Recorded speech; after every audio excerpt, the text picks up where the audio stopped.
Vous écoutez Radio Légumes et compagnie, le balado consacré à la culture et l'entretien des plantes comestibles.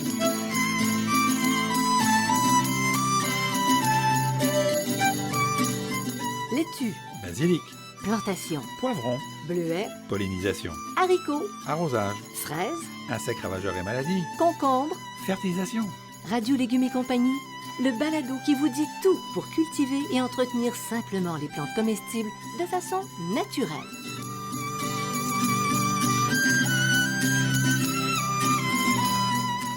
Cette émission vous est proposée par Bionic, une gamme de produits certifiés biologiques. Issue notamment de la récupération des résidus marins des pêcheries de la Côte-Nord, la gamme Bionic propose des engrais 100% naturels, des algues marines liquides et un compost forestier et marin. Les engrais Bionic conviennent aussi bien pour les fruits, les légumes, les fines herbes que les fleurs annuelles, ainsi que les plantes d'intérieur. Produite à 100% au Québec, la gamme Bionic assure la santé de vos plantes en offrant une croissance rapide et abondante. Bionic est distribué par Gloco, une entreprise québécoise qui a plus de 100 ans.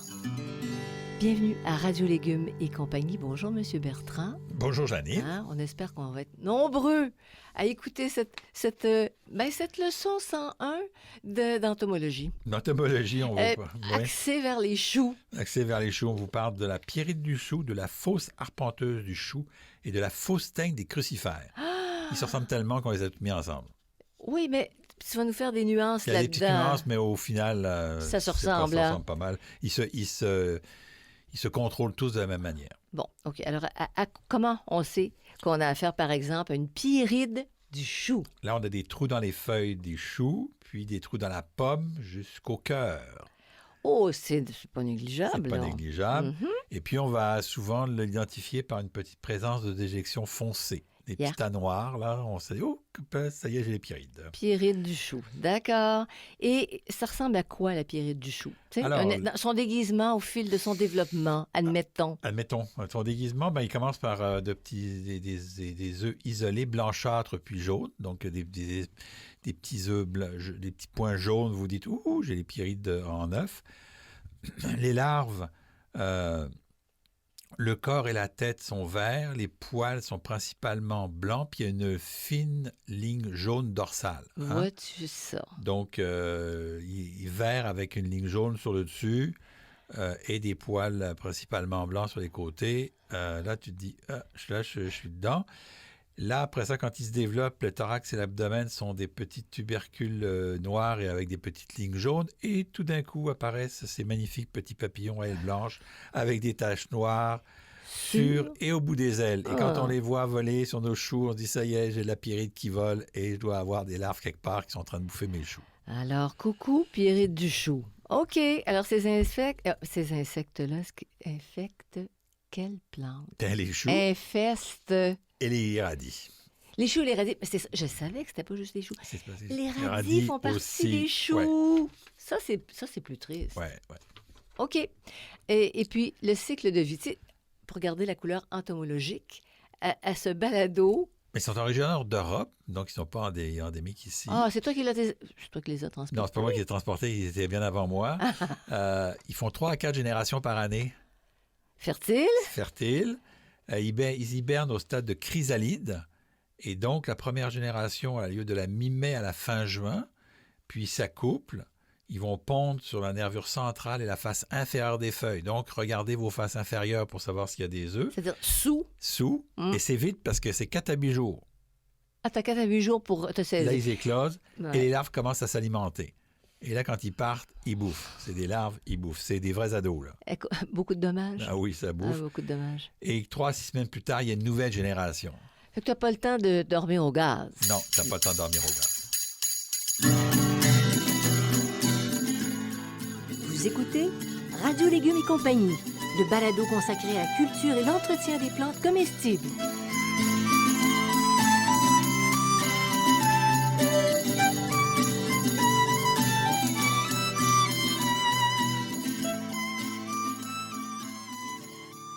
Bionic, la gamme des engrais 100% naturels et éco-responsables, propose Bionic algues marines. En plus d'apporter des éléments nutritifs et des oligo-éléments, se concentrer favorise la bonne santé de la biologie du sol. Elles contiennent des phytohormones qui activent la croissance et la productivité de vos plantes. Bionic Algues Marines stimule les mécanismes de défense naturelle des plantes en augmentant la résistance au stress, en particulier lors de la transplantation. Bionic Algues Marines, distribué par Gloco, est en vente dans les centres de jardin.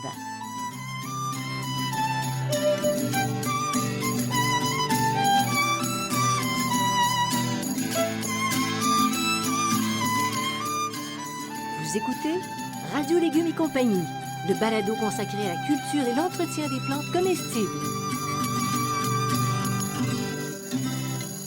Alors, on continue dans la veine entomologique. Comment se manifeste la présence des fausses arpenteuses du chou?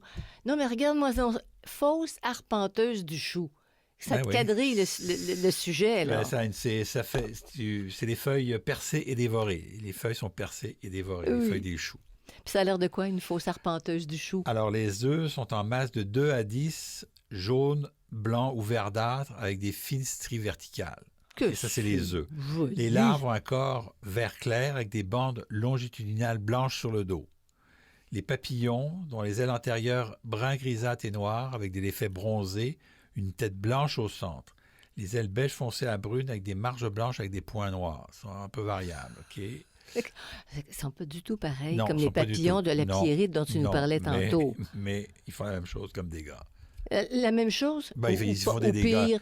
Qui est le pire? La Pierrite est pire parce qu'il bouffe la pomme du chou. Là. OK. Alors, Puis la pomme ou la tête ou la fleur, là, ça peut être des brocolis, puis le cas du chou-fleur, c'est dans la tête aussi. Ça pique. Oui. Ça pique, ça fait des bons. Alors, le cycle de vie de la fausse arpenteuse du chou? 2 à 3 générations qui se chevauchent. Qu'est-ce que tu veux dire? Ben, c'est-à-dire que dans la Pierrite, tu as 3 à 4 générations successives. Oui. Et là, tu as 2 à 3 générations qui se chevauchent. C'est-à-dire que tu peux avoir une génération en larves et déjà des papillons. L'autre, tu as des larves des papillons, nanana, puis là, ça se chevauche. Donc ça se reproduit beaucoup. Mais par exemple, ça n'hiberne pas au Québec. Ah. OK. Les papillons viennent du sud en juillet et août, donc c'est plus tard, commence plus tard que la Pierrite du chou. Mais ils pondent dès leur arrivée. Les papillons arrivent et tac, on pond et l'éclosion de 3 à 10 jours. Donc très rapide. T'as à peine le temps de te fermer l'œil que c'est reparti, mon kiki. 5 stades larvaires, puis un cocon, ça dure environ 1 mois, un cycle complet. Donc à partir du moment où ils pondent, là, en début juillet, dès la fin juillet, ça y est, c'est parti. Mais il y en a parfois plusieurs en même temps. Et donc, il y a une nouvelle génération d'adultes 1 semaine plus tard. Donc, c'est 1 mois, mais ils sont décalés dans le temps. Là, c'est un peu compliqué. Mais donc, c'est pour ça qu'ils se chevauchent. Là, donc, c'est assez embêtant. Fait que tu l'as dit un petit peu tantôt, c'est les brocolis, les choux de Bruxelles qui sont à terre. Betterave, céleri, épinards, laitue, persil, pois, pommes de terre et tomates. Donc, c'est la fausse arpenteuse du chou. À surveiller. Elle fait plus que le chou. Oh là là, la vilaine. Elle se prend pas le chou.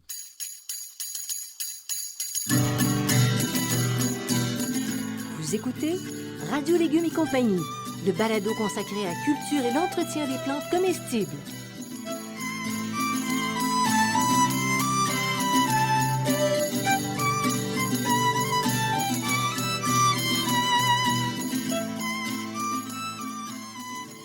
Vous êtes à la recherche de réponses sur la manière de cultiver votre potager, vos légumes et vos fines herbes? Je vous propose le Jardin potager, questions de jardinier, réponses d'un horticulteur. Dans ce livre, je réponds à plus de 1400 questions. Elles abordent aussi bien l'aménagement du potager, l'entretien du sol et des plantes que la récolte. Je réponds aussi aux questions concernant 30 légumes et plus de 20 fines herbes.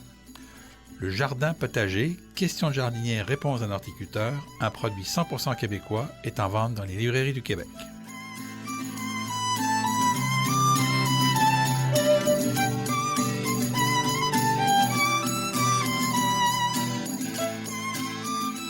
Vous écoutez Radio Légumes et compagnie, le balado consacré à la culture et l'entretien des plantes comestibles.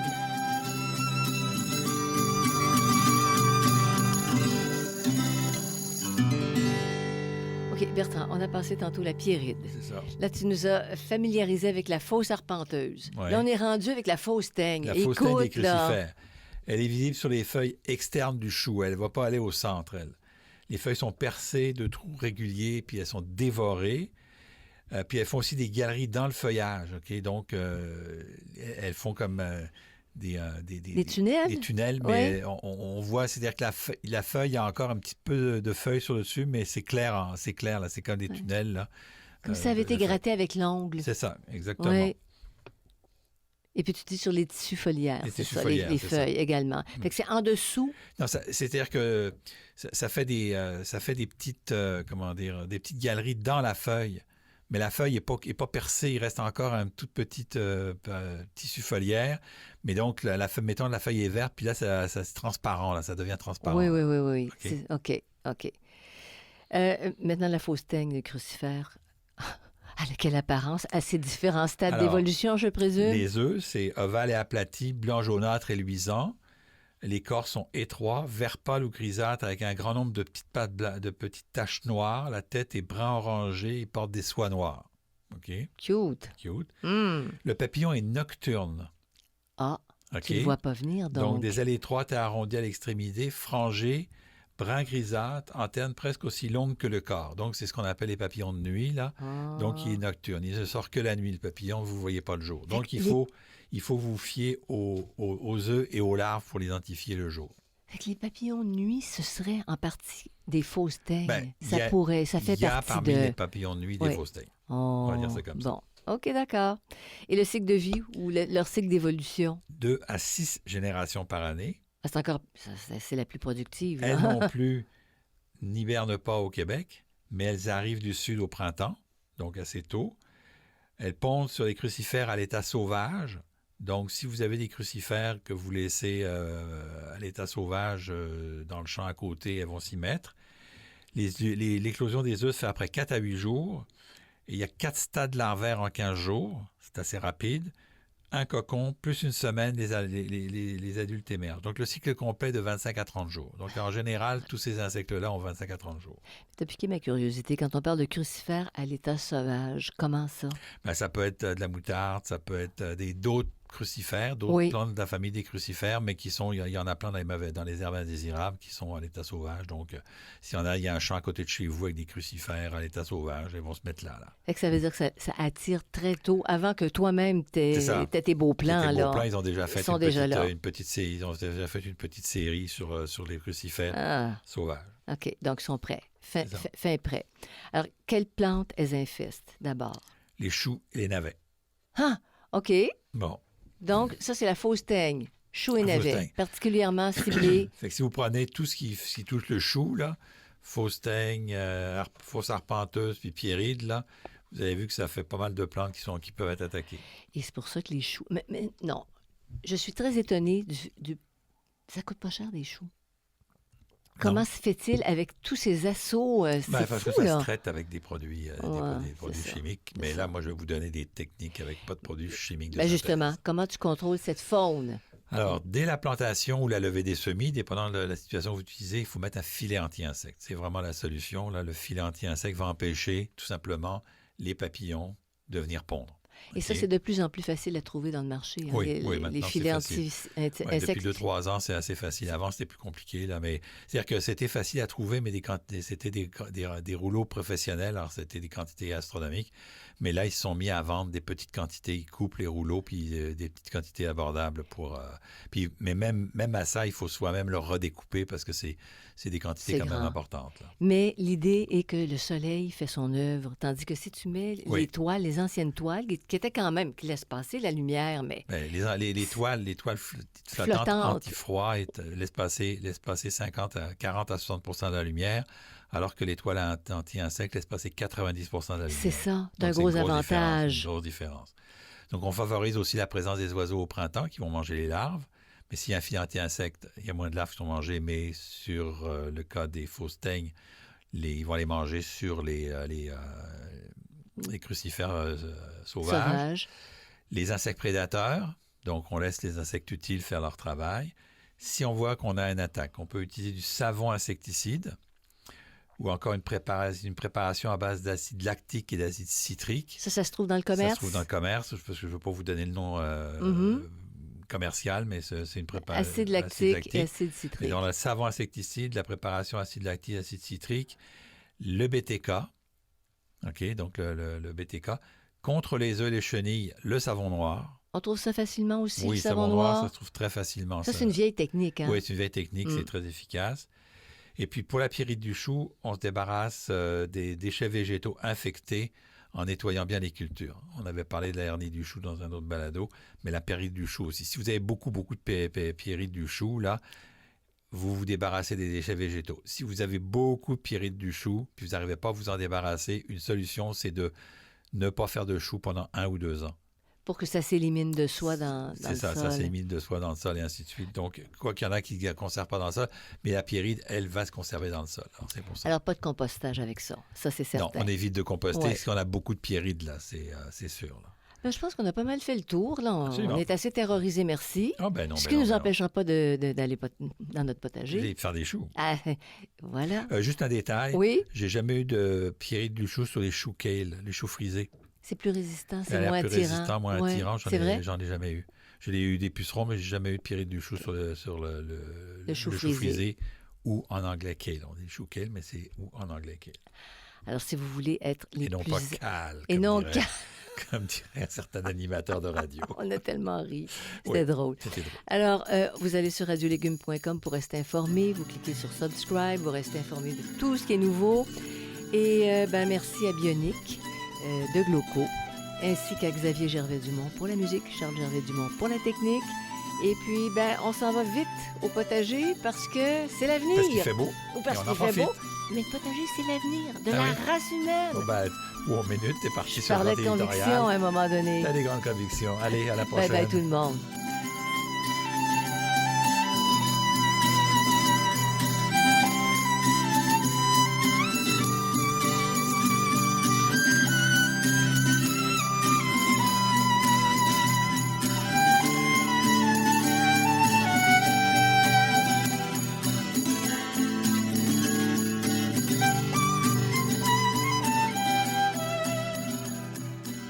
Vous écoutez Radio Légumes et compagnie, le balado consacré à la culture et l'entretien des plantes comestibles.